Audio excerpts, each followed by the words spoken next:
Let us try to solve the exponential form.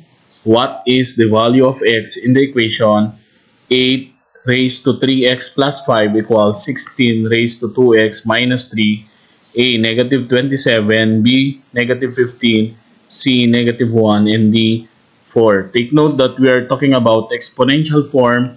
Basically, kung mapapansin niyo, dapat parehas sila ng bases. Think of factors that it has an exponent na ang base niya dapat ay parehas. So 2 raised to 3 same as 8, and then 2 raised to 4 is also same as 16. Kapag parehas na sila ng bases, bring down na natin yung itong part na to. Okay, ito na. Pag parehas na sila ng bases, then we are going to solve using the distributive property. So 3 times 3, 3 times 3, that's 9. Followed by 3 times 5, we have 15. Ganun din lang din sa kabila.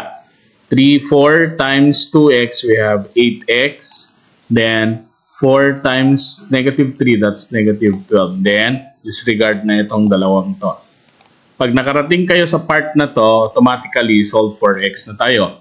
We need to combine 9x and 8x, and then si 15 magta-transpose, then magpapalit ng sign. So, ito siya. So, kung mapapansin niyo, we have negative 8x, nag-transpose sa kabila. Then, 9x minus 8x na siya. Then, remain mo lang si negative 12. Then, si positive 15 ay mag-change dito, which is negative 15 na siya. So, solve for x tayo.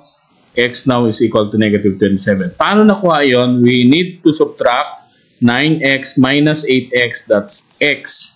Then, like term silang dalawa, so mag-a-add, and then copy the highest sign, which is negative. So, 12 plus 15, we have 27.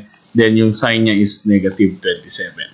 Okay? So, final answer natin dito is negative 27. Then, the correct answer is letter A po. Kung nakarating sa video na to, pa-subscribe, pa-share po, and maraming salamat po.